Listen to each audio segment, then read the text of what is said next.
నకిరికల్లు మండలం కండ్లగుంట గ్రామంలో స్వర్ణ గ్రామం ఆరోగ్య దర్శిని కార్యక్రమాన్ని నిర్వహించడం జరిగింది. ఈ కార్యక్రమంలో పల్నాడు జిల్లా కలెక్టర్ డాక్టర్ కృతికా శుక్లా పాల్గొన్నారు. గ్రామ ప్రజల ఆరోగ్య పరిస్థితులను పరిశీలించారు. ఈ సందర్భంగా గ్రామంలో ఏర్పాటు చేసిన వైద్య శిబిరాలను కలెక్టర్ పరిశీలించి వైద్య సిబ్బంది గ్రామ ప్రజలకు ఉచిత ఆరోగ్య పరీక్షలు నిర్వహించి అవసరమైన మందులు అందజేయాలని తెలిపారు. గర్భిణులు, బాలింతలు, చిన్నారులు మరియు వృద్ధులకు ప్రత్యేక పరీక్షలు నిర్వహించి ఆరోగ్య సూచనలు ఇచ్చారు. గ్రామంలో పరిశుభ్రత, పోషకాహారం, అంటువ్యాధుల నివారణపై ప్రజలకు అవగాహన కల్పించారు. ఈ కార్యక్రమంలో తెలుగుదేశం పార్టీ రాష్ట్ర కార్యనిర్వాహక కార్యదర్శి బాజీ చౌదరి, సాగి శ్రీనివాసరావు, కండ్లగుంట గ్రామానికి చెందిన రావేల లింగయ్య చౌదరి, మండల అధికారులు, అంగన్వాడీ కార్యకర్తలు, వైద్య సిబ్బంది, గ్రామ పెద్దలు తదితరులు పాల్గొన్నారు.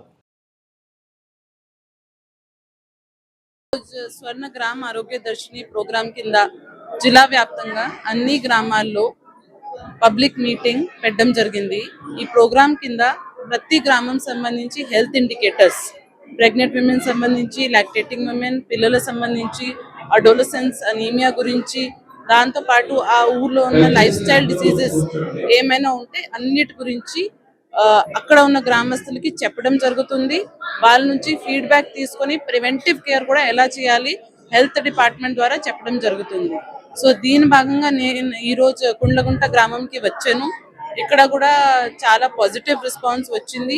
ఈ గ్రామంలో కూడా ఏది ఇష్యూస్ రాకుండా ముందుగా ఇప్పుడు ఉన్న కేసెస్ ని ప్రాపర్ గా డీల్ చేయడం, దాంతో పాటు ఫ్యూచర్ లో ఏమి ఇష్యూస్ రాకుండా ఎలా చూసుకోవాలి దాని గురించి అందరికీ చెప్పడం జరిగింది. దీంతో పాటు ఇక్కడ మంచి FPO కూడా ఉంది కాబట్టి ఆ FPOని కూడా ఇంకా ముందుగా మంచి గ్రౌండింగ్ చేసుకుని ఒక క్లస్టర్ గా పెట్టుకొని ఎలా చేయాలి దాని గురించి కూడా చర్చ జరిగింది. వచ్చే కొన్ని రోజుల్లో 2 వారాల్లో మనం ఇక్కడ FPO గ్రౌండింగ్ కూడా పెడతాము. ఇక్కడ ఉన్న వెటనరీ హాస్పిటల్ కి కూడా చాలా రిపేర్స్ అవసరాలు ఉన్నాయి కాబట్టి దాని గురించి కూడా శాంక్షన్ చేయడం జరిగింది. మొత్తానికి మంచి పాపులేషన్ ఉన్న గ్రామం. 7 అంగన్వాడీ ఉన్నాయి, ఇక్కడ 3 గవర్నమెంట్ స్కూల్స్ ఉన్నాయి, సబ్ సెంటర్స్ 2 ఉన్నాయి. అన్నిటినీ పర్యవేక్షణలో తీసుకొని ఇక్కడ ఇంకా ఏం చేయగలుగుతాము దాని గురించి ఒక రెజల్యూషన్ యాక్షన్ ప్లాన్ తయారు చేయడం జరిగింది.